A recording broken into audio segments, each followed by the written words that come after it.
Hi everyone, good morning সবাইকে। তো এখন আমি আছি দিদির বাড়িতে, আর সকাল সকাল উঠে পড়েছি। ওয়েদারটা একটু মেঘলা মতো। তো সামনের দিকে এখানটায় ঘুরতে যাচ্ছি।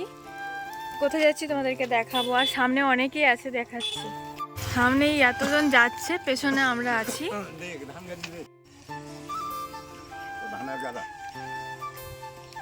আমাদের সেদিকে খড়ের গাদা দেওয়া হয়, আর এদিকে ধানের গাদা। ঘুরতে যাওয়ার সময় ওখানটা একটা খোলা গ্রাউন্ড মতো আছে অনেক বড়। তো সেখানটা যাওয়ার সময় কিন্তু একটা জিনিস দেখতে পেলাম, এটা দেখেছো? এটা কিন্তু মুভিতে দেখায় অনেক সময়। আমাদের এদিকে সাধারণত নেই এইসব জিনিসগুলো, কিন্তু ওইদিকে অনেকই আছে। তো ওই ঢিপি বলে, ওগুলোকে না কি বলে জানি না, মোটামুটি অনেকে বলে আবার সাপ থাকে ওর ভেতরে। তো এগুলো অনেক বড় বড় আছে। তো আমি এতগুলো ক্যাপচার করতে পারিনি, একটাই দেখিয়েছিলাম। তো তখন দেখছিলাম একটাই যেতে যেতে, তো তাই জন্য সেটাই। আর এখানটা সবাই মিলে হেঁটে হেঁটে যাচ্ছিলাম বনের মাঝখানে, পুরো একটা সরু রাস্তা মতো। আর সেখানটায় কিন্তু হাতিও বেরায়, ওদের জঙ্গলি হাতিও বেরায়। তো এখন যেহেতু তার দিয়ে ঘিরে দিয়েছে গোটা এলাকাটা, তো তাই জন্য হাতি এতটা পরিমাণে আসে না। 5-6 মাস ধরে তো আসেই নি, ওখানটায় বলছিল সবাই। তো তাই জন্য আমরা সাহস নিয়ে ঘুরতে বেরিয়েছিলাম। এখানে জঙ্গলের মাঝখানে যে এত বড় গ্রাউন্ড থাকবে ওটা কেউ বিশ্বাসই করতে পারেনি। তো আমি এর আগে কিন্তু একবার এখানটাতে এসেছিলাম। তো তাই জন্য তাদের আমার সবাই বাড়ির সবাইকে বলছিলাম তোমরা চলো, আমি ঠিক জায়গায় নিয়ে যাব। তো এখন আগের তুলনায় কিন্তু এখন অনেকটাই জঙ্গল হয়ে গেছে, হয়তো এতটা যাতায়াত হয় না। ছেলেরাই কয়েকজন হয়তো যায় মাঠে খেলা হলে, নাহলে এতটা হয়তো যাতায়াত হয় না। তারপরে ঘোরাফেরা করার পরে কিন্তু এখানটা আমরা বাড়ির দিকে চলে যাচ্ছিলাম। আর কিন্তু তখন ঘুরতে যাওয়ার সময় ব্রাশ করিনি, এখানটায় এসে ব্রাশ করছি। আর ব্রাশ করতে করতে কিন্তু এখানটায় ভাবছিলাম কি একটা কথা, আমি নিজেই জানি না। আর এখানটায় একটু জলের প্রবলেম আছে, কারণ আমার দিদির বাড়ি থেকে বাথরুমটা একটু দূরে, আর টিউবওয়েলটা একটু দূরে আছে। দিদির বাড়িতে সাবমার্সিবল এখনও বসায়নি, কারণ রাস্তার গায়ে পুরো সাবমার্সিবল আছে ওদের পাড়ার সবার মিলে। আর যে যার বাড়িতে, অনেকের বাড়িতেও আছে, বাট সবার বাড়িতে নেই। আমাদের এখানটা যেরকম সবার বাড়িতে থাকে। তারপরে এখানটায় এখানে ব্রাশ করে আসার পরে দেখি পাপান ঘুমাচ্ছে। তারপরে এখানটা কিন্তু চা আর বিস্কুট দিয়ে দিয়েছিলো খেতে।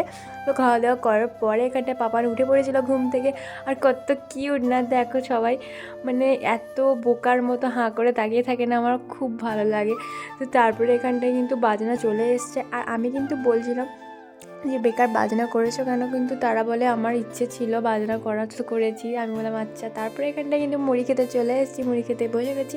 আর ঘুগনি মুড়ি এইসব করতে করতে কিন্তু অলরেডি ক্যামেরাম্যান চলে এসেছে। আর পাপানের কিছু ফুটেজ নিয়ে নিচ্ছে, ভিডিওর ক্লিপগুলো, আর কিছু ফটো তুলে নিয়েছে এই ড্রেস পরে। আর এখানটায় কিন্তু তারপরে জল আনতে যাওয়া হবে, মানে স্নান করানো হয় না কি জানি না। তো ওদের ওদিকে কিন্তু একটু আলাদা রকমের নিয়ম আছে। তো এইখানটায় ওকে রেডি করে দিয়েছে। আর দিদি আর ওখানটায় নিয়ম হচ্ছে যে বাবা আর মা যাবে না, তো দিদি আর জিজু যায়নি। ওখানটায় বাড়ির কাছেই পুকুর একটা ছিল, তো এইখানটায় সবারই হয়। আমি এখানটায় পাপানকে নিয়ে নিয়েছিলাম। আর আমার চুল ধরে খালি টানছে, আমি তাকে নিতে পারছিলাম না। তো তাই জন্যে মা আমার পেছনে চুলটা কিন্তু বেঁধে দিয়েছে। আর সেদিনের ওয়েদারটা কিন্তু একটু মেঘলা মেঘলা ছিল। আর যেহেতু বাচ্চা তো ঠান্ডা লেগে যাবে, তাই জন্য একটা মোটামুটি সোয়েটারের মতো একটা গেঞ্জি পরে নিয়ে গিয়েছিলাম। আর ও তা ওর হাত খাওয়াতেই ব্যস্ত, মানে ও কিছু খেতে দেয় না নাকি জানি না, ও সবসময় হাতকে নিয়ে মুখে ভরেই রাখে, বকে বকেও হয় না ওকে। তারপরে এখানটায় খুব আনন্দ করে করে যাচ্ছিলাম। সবাই পেছনে দেখো কতজন আছে। ওর বাড়ির কাছে, বেশি দূরে না, একটা জঙ্গলের ভেতরে পুকুর আছে। কারণ ওদিকে তো সব জায়গাতে, মানে যেদিকেই যাচ্ছি শুধু জঙ্গল আর জঙ্গল, জঙ্গল ছাড়া কিছুই নেই।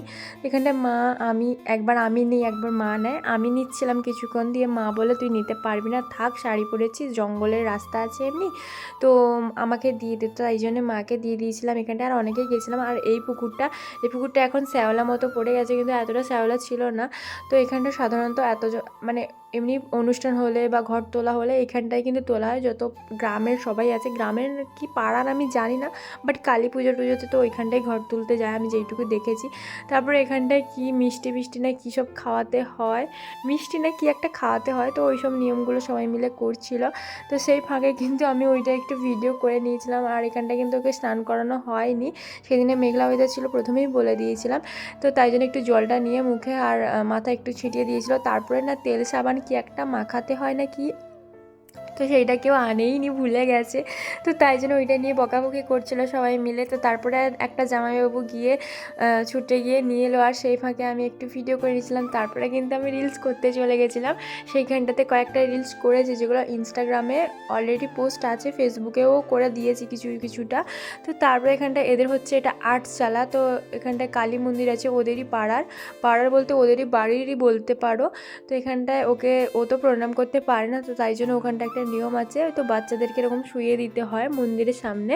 তো এখানটায় ওকে শুইয়ে দিয়েছে, তাও ওর কান্না নেই। মানে অন্য বাচ্চারা কি ও এরকম করলে, নাড়াচাড়া করলে, বেশি করলে ও কান্নাকাটি করে, কিন্তু ও কিন্তু সেদিন একদমই বিরক্তি করেনি কাউকে। তো এখানটায় এবার বাড়ি চলে আসবো আমরা। বাড়ি আসার পরে কিন্তু ওকে স্নান করা হয়নি, টাওয়ালটা পরিয়ে কয়েকটা ফটো তুলে নেওয়া হয়েছিল। তারপরে এখানটায় বাবা এরা চলে এসেছিলো, আর বাবা তো মামা বাড়ি থেকে ওই ধুতি পাঞ্জাবি না কি নিয়ে আসতে হয়, তো ওগুলো নিয়ে এসেছিলো। তারপরে কিন্তু একটা ঘটনা ঘটেছে, দেখে নাও, তারপরে বলছি।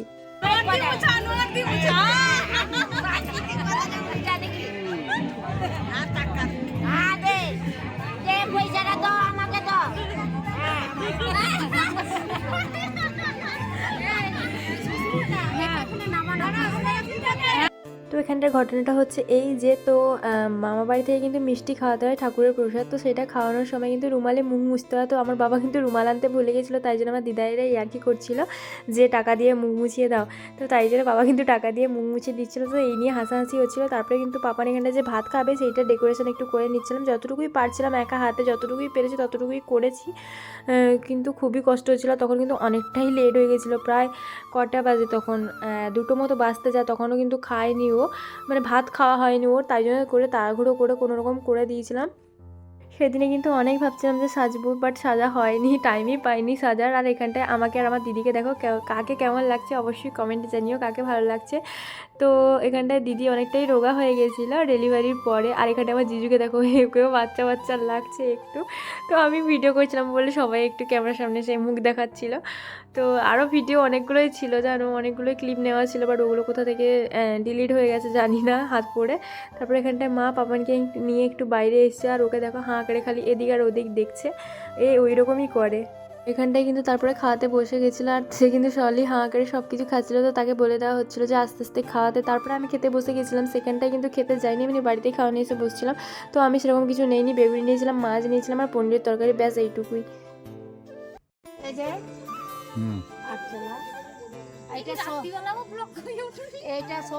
সবাই ঘর চলে যাচ্ছে গাইস, সবাই ঘর চলে যাচ্ছে, একমাত্র আমি আসি, আমি আর আমার মা থাকবো, আর সবাই চলে যাচ্ছে। ওইখানে আমার দিদি বলতেছে এত রাতে ও ব্লগ করতেছো, আমি বলে হ্যাঁ আমি করতেছি।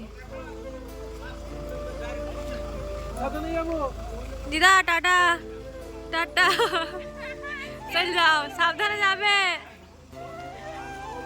গাইস আজকের ভিডিওটা ছিল এই পর্যন্ত, কেমন লেগেছে অবশ্যই কিন্তু জানিও। টাটা সবাইকে।